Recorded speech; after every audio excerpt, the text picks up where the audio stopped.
Oh my God. Jack was an old man, but not the kind who sat on porches and waited for death. He was the kind who still rode every morning, who still felt the ache in his bones as a reminder that he was alive.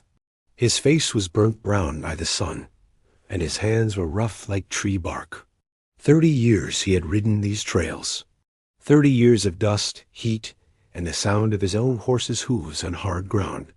30 years of being alone, and he had made peace with it long ago. The ranch behind him was small now. Just enough land to feed himself and his old mare Bella. No family came to visit. No letters arrived at the post office in his name. Jack had learned that a quiet life was sometimes the best life. A man could think clearly when there was no noise except wind and birds and the creak of leather saddles. He asked for nothing except his horse, his coffee in the morning, and the freedom to ride where he wanted. This particular day started like any other. The sun came up hot and angry, turning the sky shades of orange and red that most people never saw because they were still asleep in their beds. But Jack was already riding. He had learned years ago that the morning was the only time worth experiencing. The air was cooler, the light was honest, and the world felt new. By afternoon, the heat would become cruel, and even a strong man would struggle to breathe. He was heading toward the canyon country, land that most ranchers avoided. It was beautiful but dangerous. Steep rocks, narrow passages, places where a horse could fall and break its leg and die slowly under the burning sun. Jack had no real reason to go there today. He simply felt pulled in that direction, the way a man sometimes does when something deep inside whispers that his day needs to take a different turn. Bella was steady beneath him, moving at a slow walk. She was not young, maybe 15 years old, but she was solid and smart. That was what mattered. Jack trusted her more than he trusted most people he had known. A horse would never lie to you. A horse would never pretend to be your friend and then hurt you. A horse simply existed, honest and true, asking only for water and food and not to be beaten without reason. The afternoon was turning hot. Jack could feel the sweat beginning to run down his back, soaking into his old shirt. He was thinking about heading back soon, about the cold water waiting in the well near his house, when he heard something that made every muscle in his body go tight-dot. It was a neigh. Not the normal sound a horse makes when it is greeting another horse. This was different. This was a sound of pain. This was a sound of fear and desperation mixed together. The neigh seemed to cut through the heat and dust like a knife cutting through cloth. Jack pulled back on Bella's reins and sat still, listening. In the silence that followed, he heard it again. A horse in trouble. Most men would have ridden away. A wounded horse was not their problem. It might be sick with disease. It might be wild and dangerous. It might belong to someone who would not be grateful for help. Jack understood all of these reasons. He had thought them himself many times in his life. But something in that cry would not let him leave. He turned Bella off the main trail and moved toward the sound. They picked their way carefully through the scrub brush and rocks. Jack had to lean forward and duck several times to avoid branches that hung down like fingers trying to grab him. The sound came again, closer now, and then he saw it. The horse emerged from behind a cluster of bush, moving slowly and in great pain. It was smaller than Bella, maybe younger, maybe just smaller by nature. Its coat should have been beautiful, but it was covered in dust and matted with blood. There was a long, deep cut on the horse's front left leg. The wound was still wet. This had not happened days ago. This was fresh. This was new. But it was the horse's eyes that stopped Jack's heart. They were wild with fear, yes, but they were also intelligent. This was not a stupid animal. This was a horse that understood pain and understood danger. And when that horse saw Jack, it did something unexpected. Instead of running away, it stopped. It looked at him. And in that moment, something passed between them, an understanding, perhaps, or a desperate hope that here, finally, was someone who might help. Jack climbed down from Bella, slowly and carefully. He moved like he was approaching a frightened child, not an injured animal. He kept his hands visible and made soft sounds in his throat, the kind of sounds that meant no danger, no harm, only kindness. "Easy, friend," he whispered. "Easy now. I am not going to hurt you." The horse's breathing was fast and hard. Jack could see the ribs moving under the matted coat. This animal had not eaten well in days. This animal had been running, had been afraid, had been suffering. The horse took a step forward, then another. It moved toward Jack instead of away from him, and that was when Jack knew that this moment would change something. This wounded creature was choosing to trust him. Jack reached out his hand slowly and let the horse smell his fingers. The animal's nose was hot and dry. Jack could feel the fear in the horse, the desperate desire for someone to care, for someone to see that it was hurt and help it. He reached into his saddlebag and pulled out the cloth he used to wipe sweat from his face. He wrapped it gently around the wounded leg, not too tight, just enough to stop some of the bleeding. "You are not alone anymore," Jack said quietly. "I have got you now." The horse relaxed slightly. Its breathing slowed. It had been waiting for someone to find it, waiting for someone to care. And Jack, a man who had spent 30 years alone, suddenly understood that he had been waiting for something too. He had been waiting for a reason to matter again. And now, under the hot sun in the middle of nowhere, he had found it. Jack stayed with the horse for the rest of the afternoon.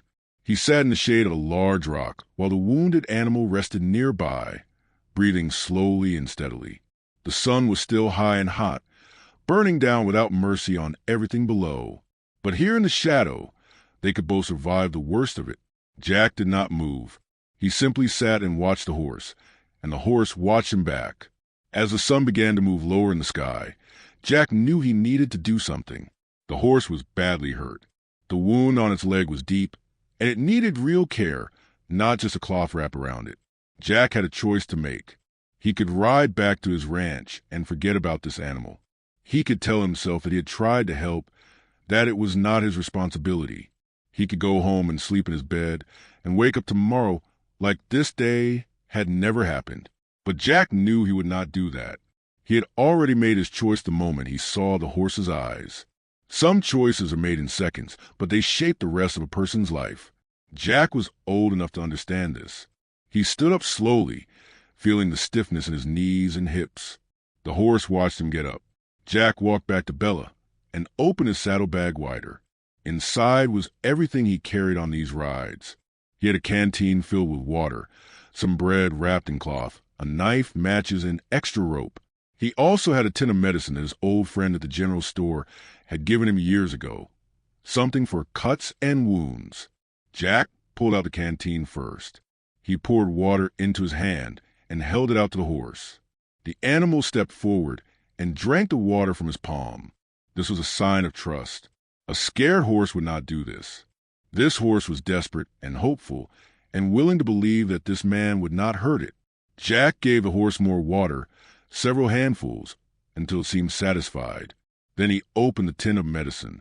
It smelled strong and strange, but it was good for wounds. Jack applied it carefully to the horse's leg, working slowly and gently so as not to cause more pain. The horse stood very still, only breathing hard. It did not try to kick or run away. It understood that Jack was trying to help. As Jack worked, he noticed something. There was a brand on the horse's shoulder.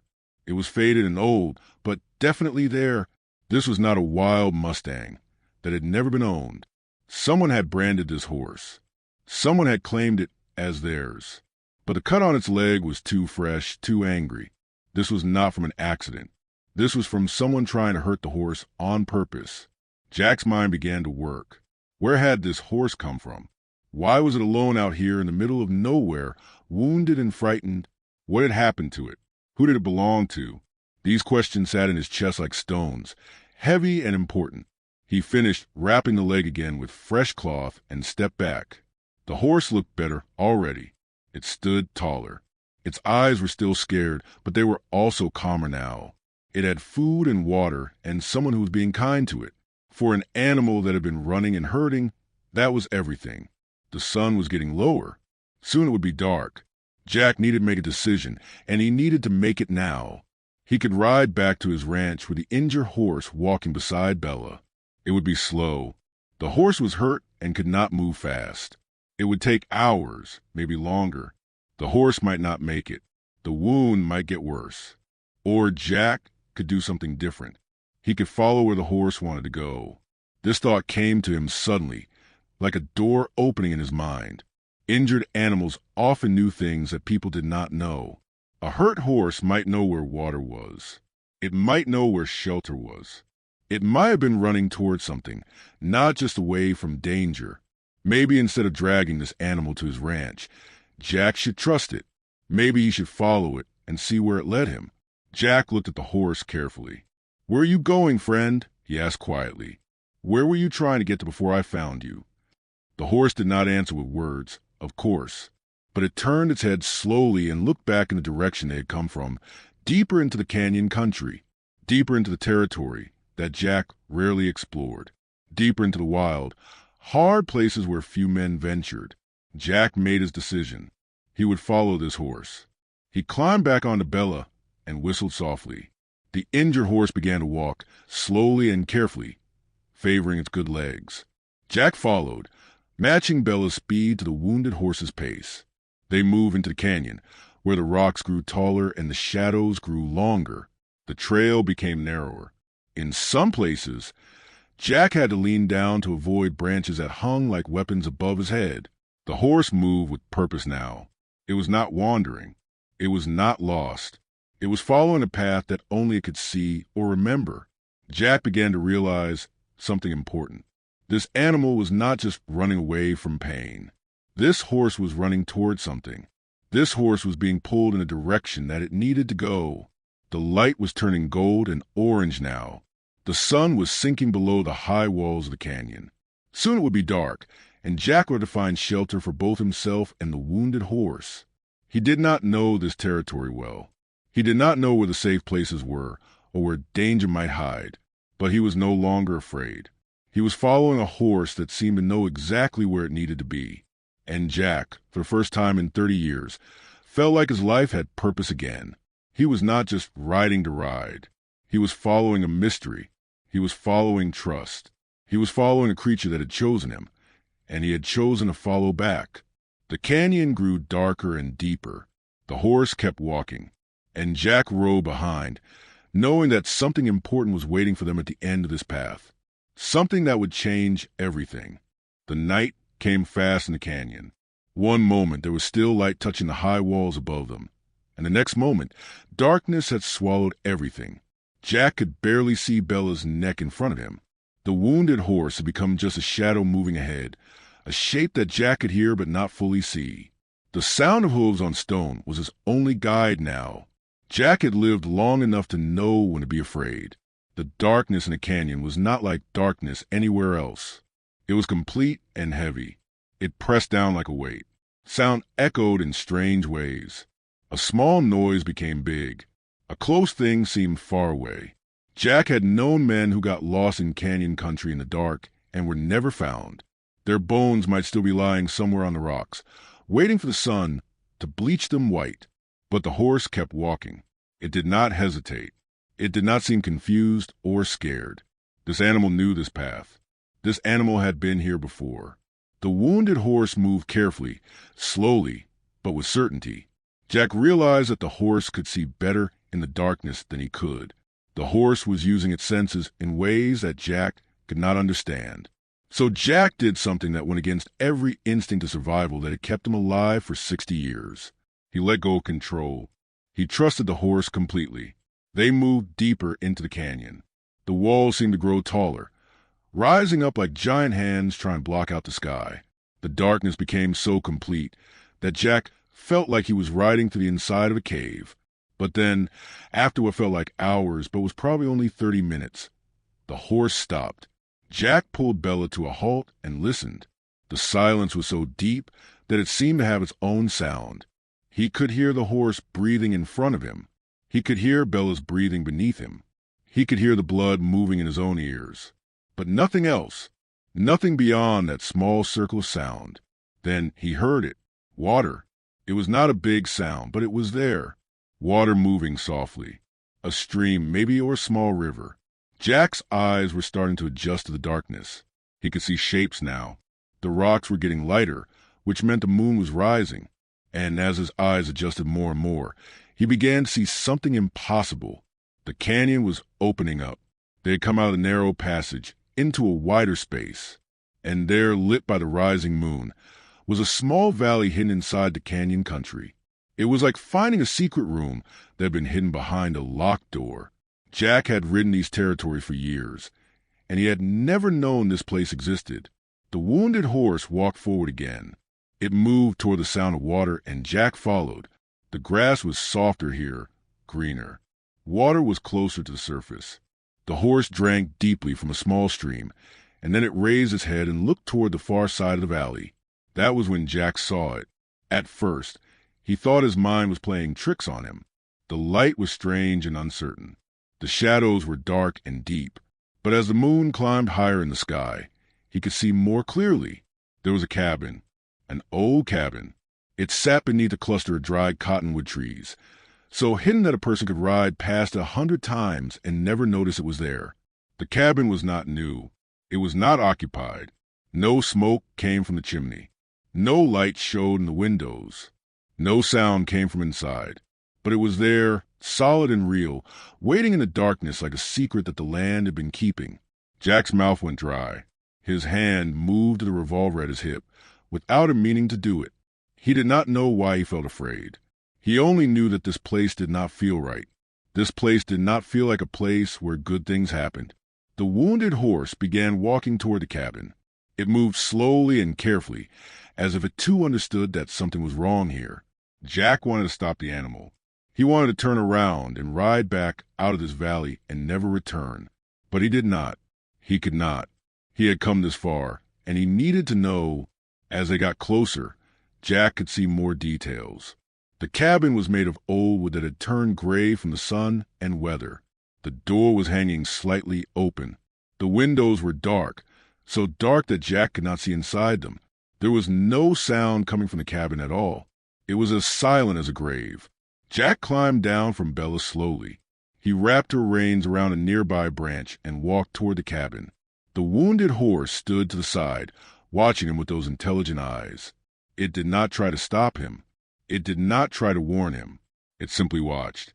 Jack's hand was shaking as he reached out toward the door. He was old. He had lived a long life. He had faced dangers before. But this felt different. This felt like standing on the edge of something dark and dangerous, something that once he stepped into it would change his life forever. He pushed the door open wider. The smell hit him first. Dust and age and something else. Something that made his stomach turn. Jack stepped inside, and as his eyes adjusted to the deeper darkness, he began to see shapes. A table, a chair, something on the floor. He pulled out a match from his pocket and struck it against the doorframe. The small flame jumped to life, and in that sudden light, Jack saw something that made his blood turn to ice. There were names carved into the walls. Dozens of names. Some old, some newer, and on the wooden floor, dark stains that looked like blood. Old blood, blood that had soaked into the wood years ago and never been cleaned away. Jack's match burned down and went dark. He was standing in the cabin in the middle of the wilderness, holding evidence of something terrible, something that meant danger, something that explained why that horse had been wounded and running. Jack understood now that he was not just a man anymore. He was a witness, and that made him dangerous to someone. The cabin held its secrets in the darkness, waiting for Jack to decide what he would do with the truth he had just discovered. Jack stood in the darkness of the cabin, his heart beating so hard that he thought it might burst out of his chest. He struck another match and held it up, moving slowly around the small space. The flame was weak and small, but it was enough to see the shapes of things. A table, a chair turned over on its side, a metal box in the corner, rusted and old. On the table, Jack saw something that made him stop breathing for a moment. A book, a leather journal. sitting there like it had been waiting for someone to find it. The dust on top was thick, but the book itself was still intact. Jack set down his match carefully and picked up the journal with both hands. It was heavy, filled with pages and pages of writing. Jack opened the cover slowly. The pages were yellow and thin, brittle from age. The handwriting on the first page was neat and careful, but it became messier and wilder as the pages went on. Someone had written this journal over a long period of time. Someone had written it here, in this hidden cabin, with secrets that were eating away at their mind. Jack did not read every page. His hands were shaking too much, but he read enough to understand what had happened in this place. The journal told the story of a man named William Crow. He had been a rancher, a man of wealth and power in the territory, but he had been hiding a terrible secret. For years, he had been stealing horses from other ranchers, not just one or two, dozens and dozens of horses. He had organized a group of men who would ambush other ranchers, steal their herds, and bring them to this hidden valley. The horses would be kept here, hidden from the world, and then so far away where no one would recognize the brands. The names on the walls began to make sense now. They were not random. They were the names of the men who had worked with William Crow, the names of the men who had helped him steal and hide and lie. But the journal said something else too, something that made Jack's blood run cold. Some of those names had been crossed out with angry, violent lines, and next to the crossed out names were dates. William Crow had written down when each man had died, not from accident, not from sickness, from murder. William Crow had killed his own partners. He had killed the men who helped him. The journal explained why. Each man had grown a conscience. Each man had wanted to stop. Each man had threatened to go to the law and tell the truth about what they had done. And so William Crow had killed them, one by one, in this cabin, on this floor where Jack could still see the dark stains of old blood. Jack's hands were trembling as he read the final entries. The last page was dated 4 years ago. The handwriting was almost unreadable, wild and angry and desperate. They are looking for me now. The law, the families of the men I took their horses from. They think I am guilty, and I am, but I am not the only guilty one. There are men out there who know what I have done, men who could testify against me, men who could see me hang. But there is one witness I cannot kill, one witness that saw everything. The horse. That brown mare saw when I killed Thomas Mercer. She saw when I cut him down like a dog. She was there when the others died. That horse knows the truth. That horse is the only evidence that could convict me. I will cut that horse. I will wound it so badly that it will die slowly in the wilderness. Then there will be no witnesses left. Then I will be free. The journal ended there. The final words trailed off into nothing. Jack understood immediately what had happened. William Crow had wounded the horse. He had tried to kill the only creature that could testify against him. But the horse had survived. The horse had run. And somehow, after all this time, it had found Jack. Jack closed the journal and sat down heavily on the old chair. His mind was racing. He was trying to understand what all of this meant. Somewhere out there, William Crow was still alive. Or maybe he was dead. The journal did not say, but it did not matter much. What mattered was that Jack now held proof of everything that had happened. He held proof of the murders. He held proof of the stolen horses. He held proof of years of crime and violence and terrible secrets. Jack looked at the names carved into the wall. He walked over and touched them with his fingers. These were men who had died in this cabin. These were men whose families had probably never known what happened to them. These were men who had been murdered by William Crow and left to be forgotten. A sound from outside made Jack jump. He turned quickly toward the door. The horse. The wounded horse was making a soft, pained sound. Not a scream, not a loud cry, just a low, sad sound, like it was finally allowing itself to feel all the hurt that it had been carrying. Jack walked outside and found the horse standing near the cabin, its head down. The animal was still bleeding. The wound on its leg had opened again from walking all this way. Jack felt a wave of sadness wash over him. This horse had survived so much. It had run for days. It had found him. It had led him here, and it was still hurting. Jack went back into the cabin and found an old blanket in the corner. It was dirty and torn, but it was better than nothing. He tore into strips and used the cloth to wrap the horse's leg properly, tightly, to stop the bleeding. The horse stood very still while he worked, as if it understood that Jack was trying to save its life.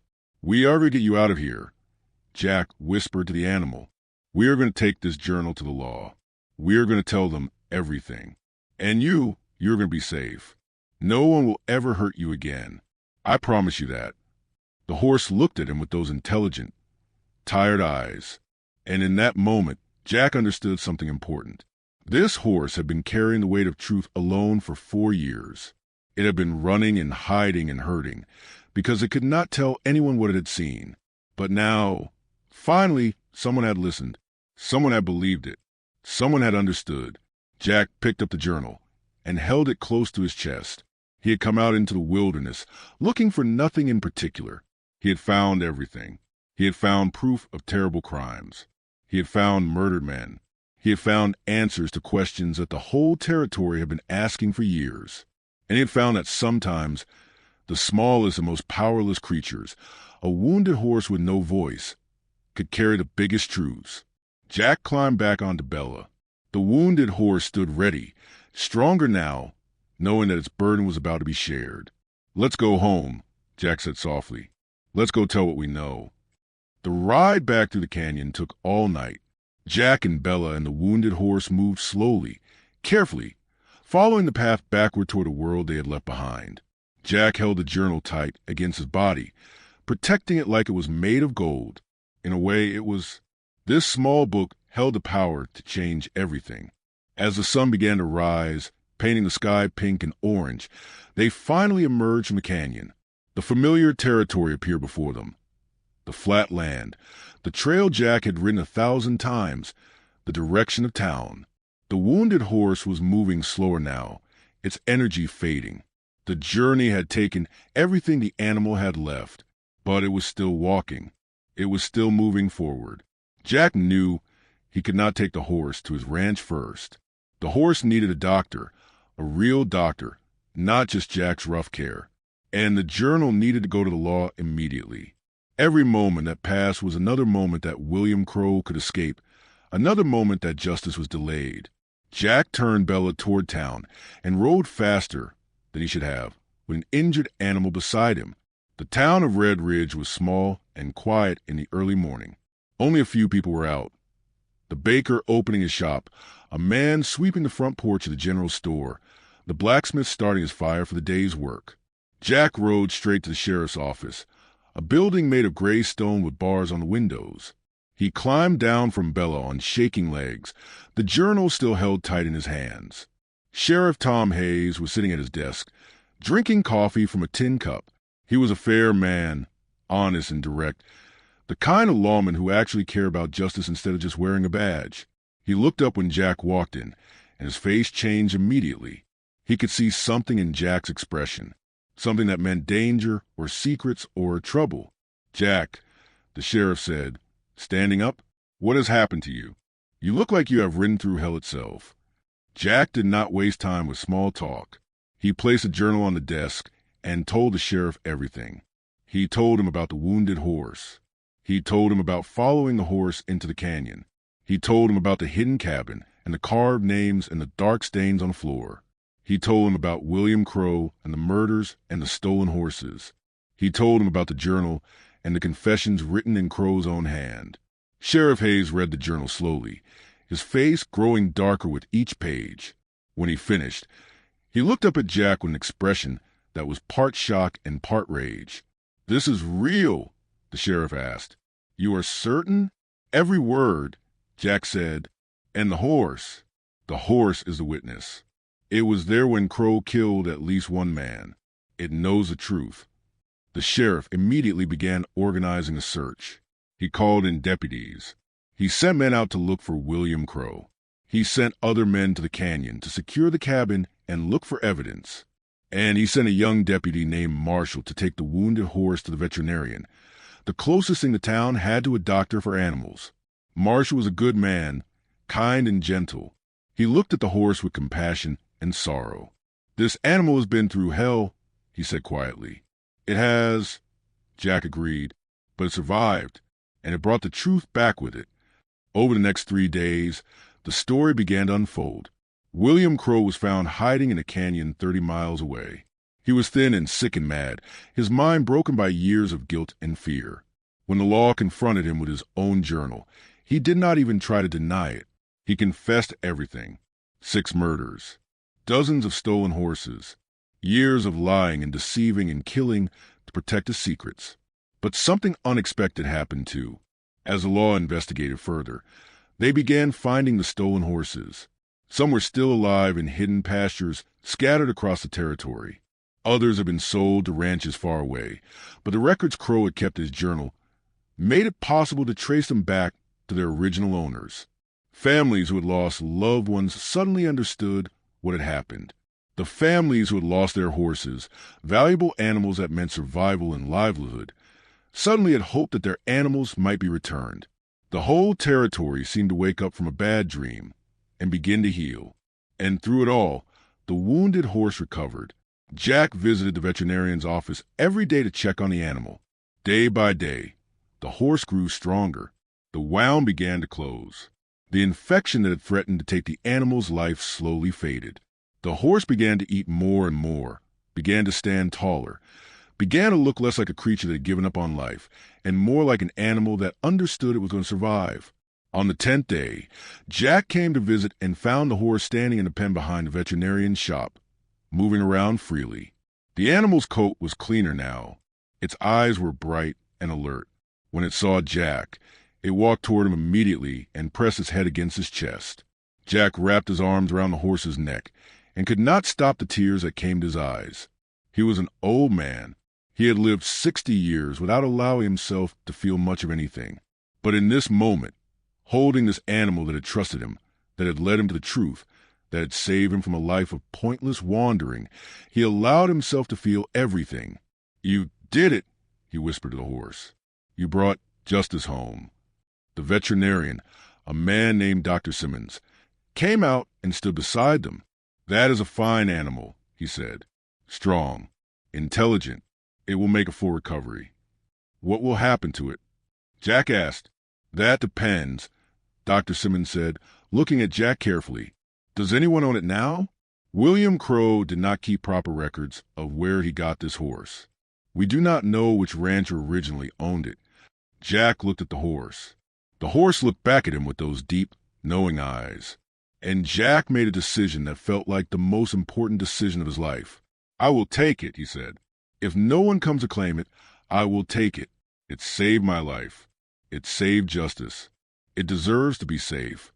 The horse seemed to understand. It made a soft, gentle sound and pressed its head against Jack again. 3 months later, Jack rode through town on Bella, and beside him rode the horse that had guided him through darkness. The animal's leg had healed perfectly. Its coat shone in the sunlight. It was strong and healthy and peaceful. People recognized Jack and stopped to smile at him. He was no longer a forgotten old man who rode alone. He was the man who had found the truth. He was the man who had listened to a wounded horse when no one else could hear it screaming. At night, when Jack sat on his porch at the ranch, the horse would come and stand beside him. They would watch the sun set together. 2 survivors who had found each other in the darkness and brought light back to a broken world. And Jack finally understood what those 30 years of loneliness had been waiting for. They had been waiting for this moment, this connection, this proof that one old man and one wounded horse could change everything. Some moments are small. Some moments are quiet. But some moments, the moments when love and loyalty and courage come together, those moments change the world forever. And that was the true story of the wounded horse and the rancher who listened. The end.